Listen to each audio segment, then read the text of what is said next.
அது தள்ளி வந்துரு. வணக்கம், எப்படி இருக்கீங்க? வணக்கம். வணக்கம்.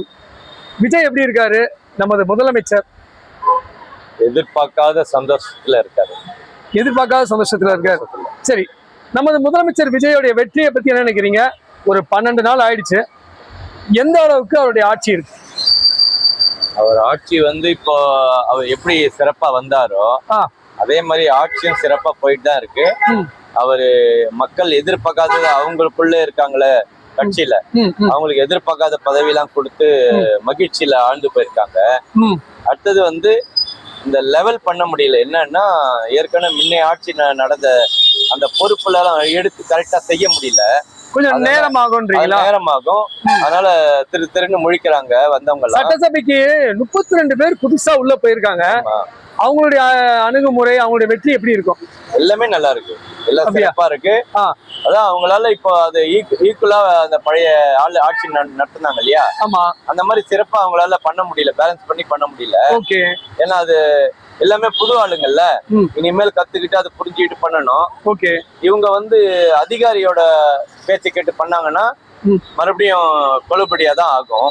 இவங்களாம் இண்டிவிஜுவலா சுயமா முடிவு பண்ண விஜய் அவர்கள் எடுத்து மக்களுக்கு செய்யணும், சரி நல்லா செய்யணும் அப்படின்னு நினைச்சாங்கன்னா நல்லா சிறப்பா வரும். 60-50 வருஷங்களுக்கு அப்புறம் ஒரு கூட்டணி ஆட்சி வந்திருக்கு தமிழ்நாட்டுல. ஸ்டாலின் அவர்கள்ட்ட எல்லாம் ஓல்டியும் கேட்கும் போது கூட்டணி ஆட்சி எல்லாம் தமிழ்நாட்டுக்கு ஒத்து வராது, அதிமுக அதே தான் சொல்லிட்டு இருந்தாங்க. இதே மாறி போச்சு. கூட்டணி ஆட்சி வெற்றிகரமா முடியுமா? முடியும். அதெல்லாம் ஒண்ணும் இல்ல, அதெல்லாம் கண்டிப்பா முடியும். ஏன்னா ஒண்ணும் இல்ல, இவங்கதான் பெரும்பான்மையில இருக்காங்கல்ல. கூட்டணின்னா என்ன இருக்குது, 10 சீட்டு 15 சீட்டு அமைங்களேன். சரிங்க, அது ஒண்ணும் பெரிய பிரச்சனை இல்ல. எல்லாம் சரி கட்டிடலாம். பதவின்னு அலையிறவங்களுக்கு இந்த பதவி கொடுத்து உட்கார வச்சாச்சு. பாதுகாப்ப நான் ஒரே ஒரு விஷயம் கேட்கிறேன். IUML விடுதலை சிறுத்தைகள் அவங்க இப்ப அமைச்சர்களுக்குள்ளேயே வந்துட்டாங்க.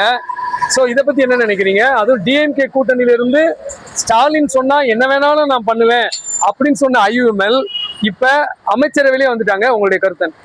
என்னோட கருத்துன்னு கேட்டீங்கன்னா, உண்மையில சொல்ல போனா ஸ்டாலின் தான் வழிகூட்டி அமிச்ச மாதிரி இருக்கு இதெல்லாம். ஏன்னா இந்த ஆட்சி நடக்கணும். இது நடக்கலைன்னா பிஜேபி வந்துருச்சுன்னு வச்சுங்க. சரிங்க, பிஜேபி வந்தா கஷ்டம். சரிங்க, பிஜேபி வந்தா கஷ்டம். என்ன ஆயிடும் அப்படின்னா, அது வரக்கூடாதுன்னு நினைச்சவங்களுக்கு வந்துட்டா தப்பாயிடுமேன்றதுக்கா ஸ்டாலின் சரி நீங்க போய் சப்போர்ட் பண்ணுங்க. இல்ல இப்ப ஸ்டாலினுக்கும் IUMLக்கும் இப்ப இனிமேலும் தொடர்பு இருக்குமா? அமைச்சரவை இருக்குங்க. எப்படிங்க அரசியலுங்க இதெல்லாம்? என்ன எனக்கு ஒண்ணும் புரியல. முதல்ல சொன்னாங்க ரைட்டு, நீ அமைச்சரவைக்குள்ளே வந்தாச்சு, அப்ப முற்றிலும் திமுகவிலிருந்து வெளியே வந்தாதானே சரியா இருக்கும்? இல்ல வந்தா கூட தொடர்புகள் கண்டிப்பா இருக்கும், மாற்ற முடியாது. வந்ததுதான் அதெல்லாம். அரசியல் சாக்கடை தானேங்க. சரிங்க, அதுல வரலாம் போலாம், எல்லாமே இருக்குங்க. விடுதலை சிறுத்தைகள் திருமாவளவன் ரொம்ப நாள் முரண்டு பிடிச்சு கடைசி உள்ள வந்துட்டாரு. அது என்ன காரணமா இருக்கு? நேர்ல அவரு முரண்டு பிடிச்சு வந்ததுக்கெல்லாம் ஒண்ணு இல்ல.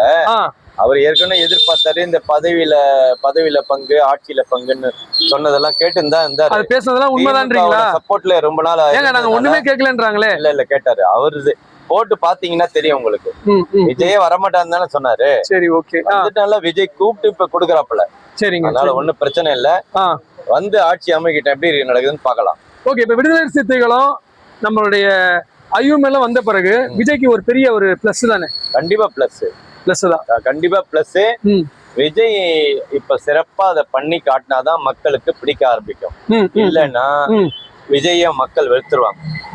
அதனால இவங்களெல்லாம் வச்சு சிறப்பா தமிழ்நாட வளர்ச்சி பாதை சமூக வலைதளங்கள் பண்ண மாதிரி பண்ணணும்.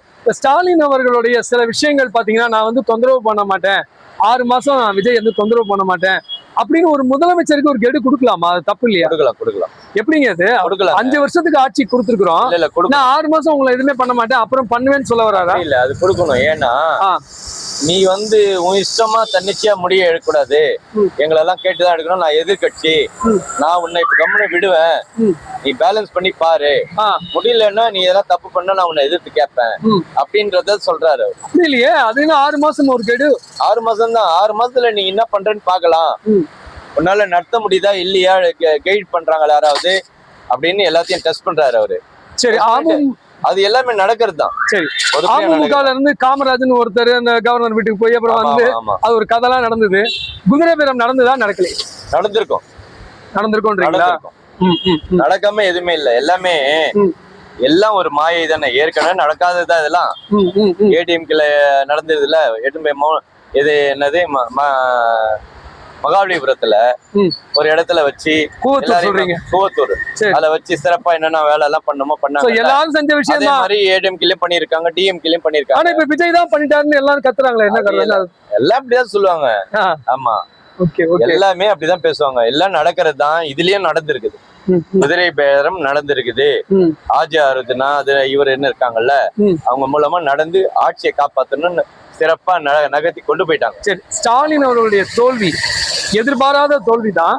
அவர் தோல்விக்கு கூட இருக்க திமுக காரங்களே காரணம்னு சொல்றாங்க.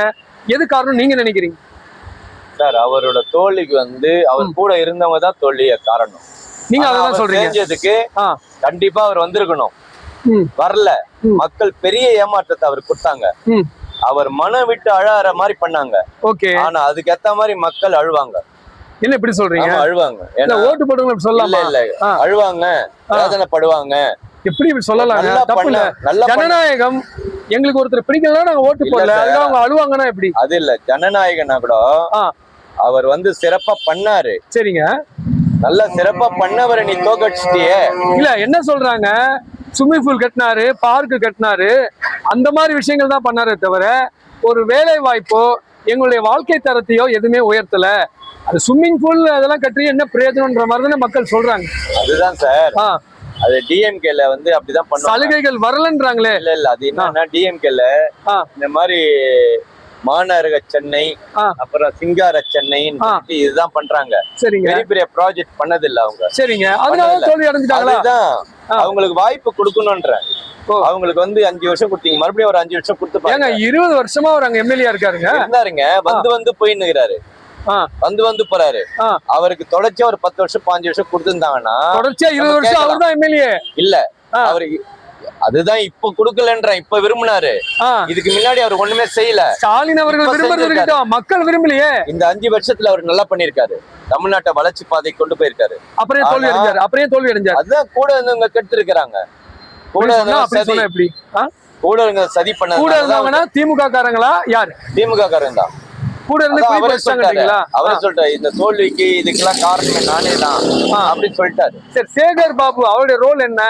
அவரு தான் கோட்டை விட்டுட்டாரு அப்படின்றாங்க. அதாவது ஸ்டாலின் அவர்கள் தோத்து அவர் ஜெயிச்சிட்டாருன்றாங்க. சேகர் பாபு எல்லாத்தையும் நான் பாத்துக்கிறேன்னு சொல்லி கவுத்து விட்டாரு. ஆமா, அதை நம்பினாரு. யாரு? ஸ்டாலின் நம்பினாரு அவர். சரி, ஓகே, எல்லாமே பாத்துக்கிறேன் கோட்டை விட்டாரு. ஓகே, அதுக்குள்ள ஒரு அரசியலுக்குள்ள இன்னொரு அரசியல் இருக்கு. ஓகே, அதுதான் ப்ராப்ளம். சோ ஸ்டாலின் அவர்கள் தோல்விக்கு சேகர் பாபு ஒரு காரணம். ஸ்டாலின் தோத்ததுக்கு காரணம் கட்சிக்காரங்க தான். என்ன, அந்த கட்சிக்காரங்க எல்லாம் தோத்தாரு. அப்படி தோத்து இருக்கவே கூடாது அவரு. ஓகே, ஆமா.